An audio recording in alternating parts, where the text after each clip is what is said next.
அனைவருக்கும் வணக்கம். நம்ம எல்லாருமே ஆவலோட எதிர்பார்த்து கொண்டிருந்த பராசக்தி படம் ஃபைனலி வெளிவந்துருச்சு.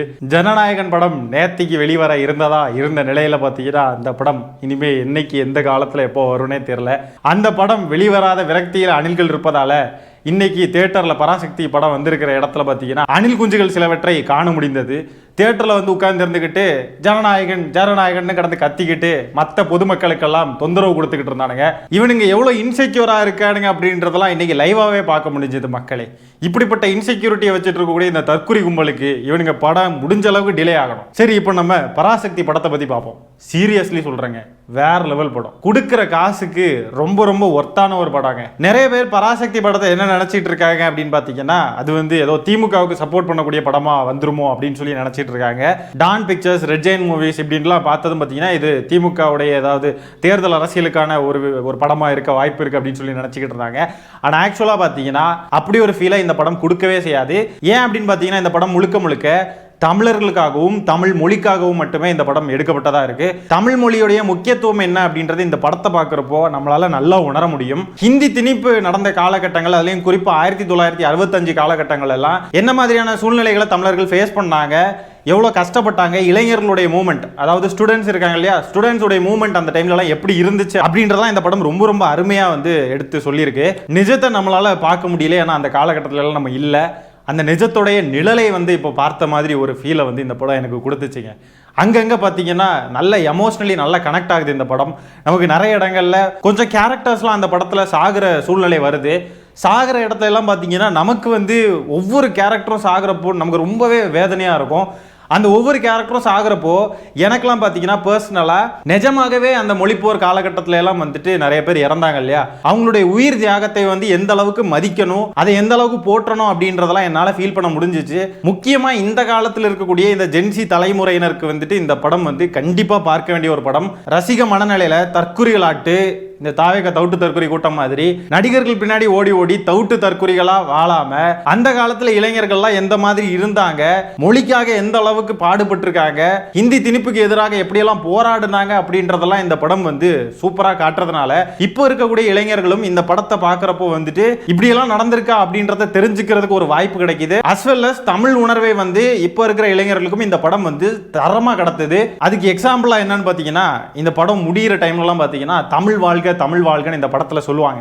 அது சொல்கிறப்ப பார்த்தீங்கன்னா தியேட்டரில் இருக்கக்கூடிய அத்தனை பேருமே பார்த்தீங்கன்னா தமிழ் வாழ்க்கைன்னு எல்லாருமே முழங்குறாங்க. அந்த திரையரங்கில் பார்த்தீங்கன்னா பல்வேறு கட்சியை சார்ந்த நபர்கள் இருப்பாங்க, பல்வேறு மனநிலை கொண்டவங்க இருப்பாங்க.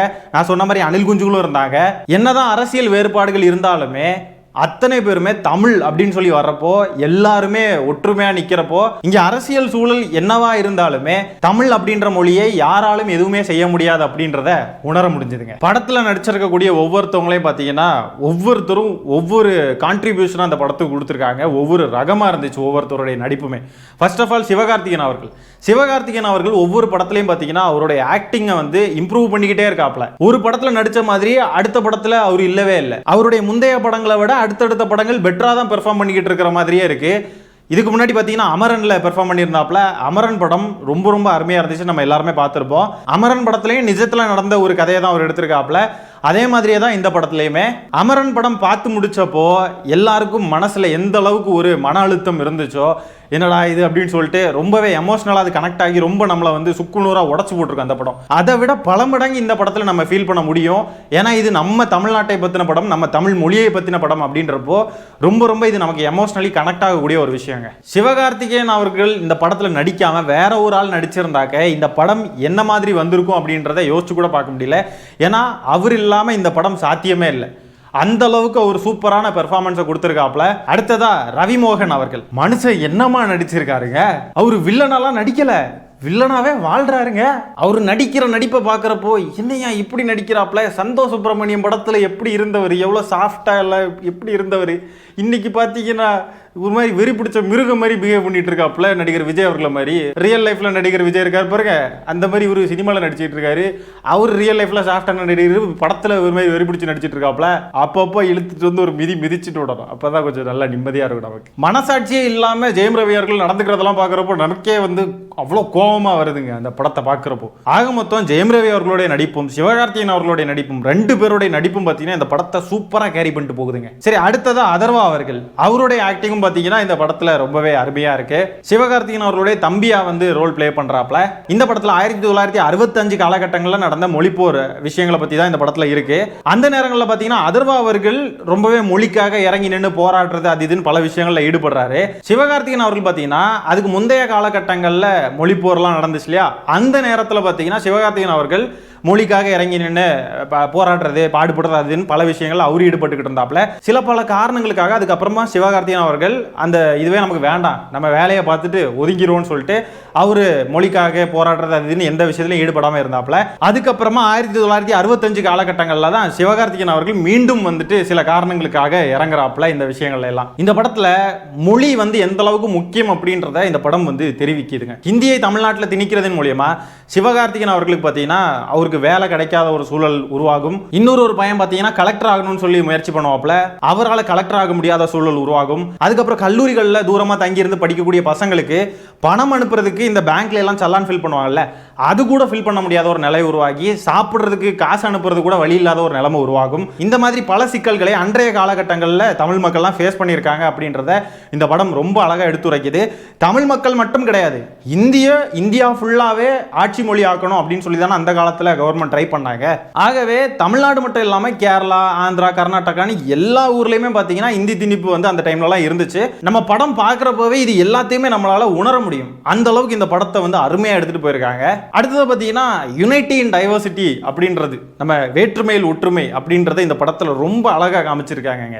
எல்லாருமே ஒரே மொழி பேசணுன்றது தான் அன்னைக்கும் ஒன்றிய அரசு விரும்பிச்சு, இன்னைக்கு ஒன்றிய அரசு அதை தான் விரும்பிக்கிட்டு இருக்கு. ஆனால் இந்தியாவுடைய அழகே வேற்றுமையில் ஒற்றுமை தான். எத்தனை மதத்தை ஃபாலோ பண்ணுறவங்களா இருந்தாலும் சரி, எந்த இனத்தை சேர்ந்தவங்களா இருந்தாலும் சரி, எந்த மொழி பேசுகிறவங்களா இருந்தாலும் சரி, ஒவ்வொருத்தரும் அவங்கவுங்க பண்பாட்டையும் அவங்கவுங்க மொழியையும் மதித்து எல்லாருமே இங்கே நிம்மதியாக வாழ்கிறது தான் இந்தியாவுடைய அழகே. இதை இந்த படத்தில் ரொம்ப அருமையாக எடுத்து சொல்லியிருப்பாங்க. நிறைய பேர் என்ன நினச்சிட்டு இருக்காங்கன்னா இந்த படம் வந்து ஹிந்திக்கு எதிரானது அப்படின்ற மாதிரி ஒரு மனநிலையில் கூட இருந்து பார்க்கலாம். ஆனால் கண்டிப்பாக சொல்கிறேன், 100% இல்லை 101% இந்த படத்தில் ஹிந்திக்கு எதிராக எந்த ஒரு சீனுமே இருக்காது. ஹிந்தின்னு இல்லை, எந்த மொழிக்கு எதிராகவோ, எந்த மதத்துக்கு எதிராகவோ, எந்த கட்சிக்கு எதிராகவோ, எந்த ஒரு விஷயங்களுக்கு எதிராகவுமே இந்த படம் வந்து கண்டிப்பாக இருக்காதுன்றதை என்னால் ஷுவராக சொல்ல முடியும். இந்த படத்தை நீங்கள் பார்க்க ஆரம்பித்ததுலேருந்தே அப்படியே கூஸ் பம்ஸ் ஃபீல் தாங்க. எப்பவுமே எனக்கு இப்போ பேசுறப்ப கூட அப்படியே கூஸ் பம்ஸ் ஆகுதுங்க. அந்த மாதிரி ஒரு படங்க. நீங்க கொடுக்குற ஒவ்வொரு ரூபாய்க்குமே உங்களுக்கு ஒவ்வொரு கூஸ் பம்ஸ் ஏறுங்க. அதை விட அதிகமாகவே கூஸ் பம்ஸ் ஏற வாய்ப்பு இருக்குங்க. அடுத்ததா ஜெயம் ரவி அவர்கள் பார்த்தீங்கன்னா கடைசியா ஒரு விஷயம் சொல்லுவாருங்க இந்த படத்துல, இந்திய திணிக்கிறதுக்கு நாங்க வந்துகிட்டே இருப்போம்டா, நீங்க என்னைய வேணா கொள்ளலாம், எங்கள 4 பேரை வேணா கொள்ளலாம், அடுத்தடுத்து வந்துகிட்டே இருப்பாங்கடா அப்படின்னு சொல்லிட்டு ஜெயம் ரவி சொல்லுவாரு. அதுக்கு சிவகார்த்திகேயன் அவர்கள் ரிப்ளை பண்ணுவாப்ல, என்ன தெரியுமா, நீங்க எத்தனை பேர் வேணா வாங்க, எங்களுடைய பேரம்பேத்திகளும் தலைமுறையா வந்துகிட்டே இருப்பாங்கடா அப்படின்னு சொல்லுவாப்ல. Pure goose பம்ஸுங்க. இதை பார்க்குறப்போவாது இந்த தற்குறி கூட்டமாட்டு இருக்கிறவங்க தமிழ்நாட்டில், இந்த சின்ன பசங்க ஜென்சி கிட்ஸ் கொஞ்சமாவது தமிழ்நாடுனா என்ன, தமிழர்கள் எதையெல்லாம் தாண்டி வந்திருக்காங்க, எவ்வளோ பேர் உயிர் தியாகங்கள் பண்ணியிருக்காங்க இந்த மண்ணுக்காக அப்படின்றலாம் கொஞ்சமாவது புரிஞ்சுப்பானுங்களா அப்படின்னு சொல்லி ஆசைப்படுறேன். முக்கியமாக பார்த்தீங்கன்னா அண்ணா அவர்கள் வராங்க இந்த படத்தில். சும்மா ஏனோ தானோன்னு யாரையோ ஒருத்தர் அண்ணா அவர்கள் கேரக்டரில் போடாமல் அதுக்கேற்ற மாதிரி சூட் ஆகிற ஒருத்தரை தான் போட்டிருக்காங்க இந்த படத்தில். அண்ணா அவர்களுடைய கேரக்டர் இந்த படத்தில் ரொம்ப நேரம் வர்ற மாதிரிலாம் இருக்காது, கொஞ்ச நேரம் தான் அவங்க வராங்க. ஆனால் அந்த வரக்கூடிய கொஞ்ச நேரமே பார்த்தீங்கன்னா அண்ணா அவர்கள் அந்த காலகட்டங்களில் என்ன அரசியல் பண்ணினாங்க அப்படின்றத நம்ம கண்ணால் பார்க்க முடிஞ்ச ஒரு விஷயமா இருந்துச்சுங்க. இந்த படத்தில் கொஞ்சம் விஷயங்கள் வருத்தமாக இருந்துச்சுங்க. சில வார்த்தைகள் இடம்பெறல. இதை பற்றி நம்ம போன காணொலியிலே பார்த்துருப்போம். தீ பரவட்டும்ன்ற வார்த்தையை தூக்கிட்டாங்க, தீ பரவட்டும்க்கு பதிலாக நீதி பரவட்டும்ட்டாங்க. தீ பரவட்டும் வார்த்தைக்கும் நீதி பரவட்டும் வார்த்தைக்கும் சம்பந்தமே இல்லை. அது மாதிரி அண்ணா அவர்கள் கொண்டாந்த அந்த 3 விஷயங்கள் இருக்கு இல்லையா, இருமொழி கொள்கை, சுயமரியாதை திருமணம், தமிழ்நாட்டுக்கு தமிழ்நாடுன்ற பெயர் மாற்றம், இந்த 3 விஷயங்களையும் யாராவது அகற்ற நினைச்சா தமிழ்நாட்டு மக்கள் வெகுண்டெழுவார்கள். அந்த அச்சம் இருக்கின்ற வரை அண்ணா தான் இந்த நாட்டை ஆள்கிறார் என்று பொருள்னு அண்ணா சொன்ன அந்த வார்த்தைகள் வந்து இந்த படத்துல இருந்து நீக்கியிருக்காங்க. ஆனா பாத்தீங்கன்னா இந்த பராசக்தியுடைய டீம் என்ன பண்றாங்கன்னு பாத்தீங்கன்னா ப்ரோமோலே ரிலீஸ் பண்ணி விட்டாங்க அந்த சீனை. ஆனா படத்துல அந்த சீன் இல்லாதது வருத்தம் அளிக்குது. இந்த மாதிரி முக்கியமான விஷயங்கள் எல்லாம் அந்த படத்துல இருந்து ரிமூவ் பண்ணியிருக்காங்க சென்சார் போர்டுன்றது ரொம்பவே வருத்தம் அளிக்குது. இவ்வளவு முக்கியமான சீன் எல்லாம் சென்சார் போர்டுல இருந்து ரிமூவ் பண்ண சொல்லி ரிமூவ் பண்ணியிருக்காங்க பராசக்தி டீம். ரிமூவ் பண்ணி தான் இந்த படம் வந்திருக்கு. ஆனாலுமே அந்த படம் என்ன உணர்வை கடத்த நினைக்குதோ அந்த உணர்வை அப்படியே கடத்துதுங்க மக்களுக்கு. கொஞ்சம் கூட ஒரு லாகுமே இல்லை. இவ்வளோ முக்கியமான சீன்களே இந்த படத்தை வந்து ரிமூவ் பண்ணுறதுக்கு இந்த டீம் வந்து ஒத்துக்கிட்டு இந்த படத்தை ரிலீஸ் பண்ணுற இடத்துக்கு கொண்டு வந்து நகர்த்தி இன்னைக்கு 10ஆம் தேதி, ஜனவரி 10ஆம் தேதி ரிலீஸ் பண்ணியிருக்காங்கன்னு சொன்னாங்க. ஜனநாயகன் அந்த குப்பைக்கு என்ன பிரச்சனை, விஜய் அவர்களுக்கு என்ன பிரச்சனை? அந்த படக்குழுவினர் நினைச்சிருந்தா ஒழுங்கா சென்சார் போர்டு சொல்றதை கேட்டு அதை இதெல்லாம் ரிமூவ் பண்ணிட்டு, தேவைப்படுறதெல்லாம் ரிமூவ் பண்ணிட்டு அப்படியே இன்னைக்கு படத்தை ரிலீஸ் பண்ணியிருக்கலாமா இல்லையா? வேணும்னே பண்ணிக்கிட்டு இருக்காங்க, வேணும்னே. ஏன்னா பொலிட்டிக்கலி அஸ் வெல் அஸ் சினிமாலையும் வந்துட்டு விஜய் அவர்களுக்கு ஒரு மைலேஜ் வேணும். பொலிட்டிக்கலி பார்த்தீங்கன்னா எமோஷ்னலி வந்து இந்த பரிதாப வாக்குகள் வரணும். அது போல் சினிமாவுக்கும் பார்த்தீங்கன்னா என்ன இது இப்படி படுத்துறாங்க விஜயை போட்டு அப்படின்னு சொல்லிட்டு ஒரு இமேஜ் கிரியேட் ஆகி அதற்காகவே மக்கள் வந்து அந்த படத்தை பார்க்கணும் இல்லையா? அதற்காகவும் தான் விஜய் அவர்கள் இப்படி ஒரு விஷயத்த பண்ணிக்கிட்டு இருக்காரு. இன்டர்வல் சீன்லாம் வரப்போ வேற லெவலுங்க, அப்படியே கூஸ் பம்ஸ். அப்புறமா ஒரு சீன்லாம் பார்த்தீங்கன்னா முதலமைச்சருக்கு கருப்பு கொடி காட்டுவாங்க, சரிங்களா? அந்த கருப்பு கொடி காட்டுற சீனில் பார்த்தீங்கன்னா எங்கேயுமே வந்து கருப்பு கொடி அவைலபிளாக இருக்காது. அதற்காக என்ன பண்ணுவாங்கன்னா கார்பன் பேப்பர்லாம் எடுத்து வெட்டி வெட்டி கருப்பு கலரில் பறக்க விட்டு அப்படியே பார்த்தீங்கன்னா அப்படியே அலற விட்டுட்டாங்க. தியேட்டரே இடந்து அலறுதுங்க அந்த சீன்லாம் வரப்போ. இதுக்கு மேலே இன்னும் நான் இந்த படத்தை பற்றி சொல்லணும்னா நான் முழு கதையும் தான் சொல்லணும் போல இருக்கு. என்னால் முடிஞ்ச அளவுக்கு நான் எல்லாத்தையுமே சொல்லிட்டேங்க. கண்டிப்பாக சொல்கிறேன், இந்த படத்தை நீங்கள் தேட்டரில் போய் பார்க்குறப்போ உங்களுக்கு கண்டிப்பாக இந்த படம் ரொம்பவே எமோஷ்னலி ஒரு இம்பாக்டை கொடுக்கும். ஒரு ஒர்த்தான ஒரு படம் பார்த்த ஒரு ஃபீல் கண்டிப்பாக இருக்கும். சில பைத்தியக்காரனுங்க இருப்பானுங்க, ஏதாவது குறை சொல்லணுமேன்னு சொல்லி 1008 நொட்டா சொல்லிக்கிட்டு தெரியவானுங்க. அவனுங்க பேச்செல்லாம் காதிலே எடுத்துக்காதீங்க. ரொம்ப ரொம்ப அருமையாக இருக்குங்க படம். நான் இந்த சேனல் ஆரம்பித்ததுலேயே பட ரிவ்யூனா இதுதாங்க. எனக்கு இந்த படம் ரிவ்யூ பண்ணுறதுலாம் அந்த அளவுக்கு எனக்கு விருப்பம் கிடையாது. இந்த படத்தை பற்றி நான் ரிவ்யூ பண்ணுறேன் அப்படின்னு சொன்னாக்க இந்த படம் எந்த அளவுக்கு எனக்கு பிடிச்சிருக்கும் அப்படின்றத நீங்களே கற்பனை பண்ணிக்குவாங்க. நல்ல வேளை ஜனநாயகன் படம் வரல, வந்திருந்தா இது ஒரு மாதிரி இருந்திருக்குங்க. தனி மனித துதி பாடிக்கிட்ட அந்த படம். விஜய் யார் தெரியுமா? சம்பவம் பண்ணுறவனை கேள்விப்பட்டிருப்ப, சம்பவம் பண்ணுறதுல ரெக்கார்டு வச்சிருக்கிறவனை கேள்விப்பட்டிருக்கியா?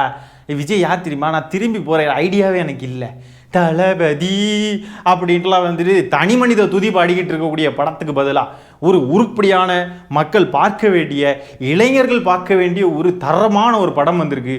இந்த படம் பார்த்ததுனால மனசு ரொம்ப திருப்தியாக இருக்குங்க. விஜய் அவர்களுடைய அந்த படத்தை பார்த்துருந்தா எல்லாவனும் கிடந்து கத்தி வாரம் போட்டு கூச்சல் போட்டு கிடந்து தலைவெளி எடுத்துருப்பானுங்க. அந்த படம் முடிஞ்ச அளவுக்கு எவ்வளோ நாளைக்கு தள்ளி போட முடியுமோ அவ்வளோ நாளைக்கு தள்ளி போட்டு கிடந்து அது வரட்டு, வரலனாலும் பரவாயில்ல, ஒன்றும் பிரச்சனை இல்லை. இப்போதைக்கு 21ஆம் தேதிக்கு வழக்கை வந்து ஒத்தி வச்சிருக்காங்க.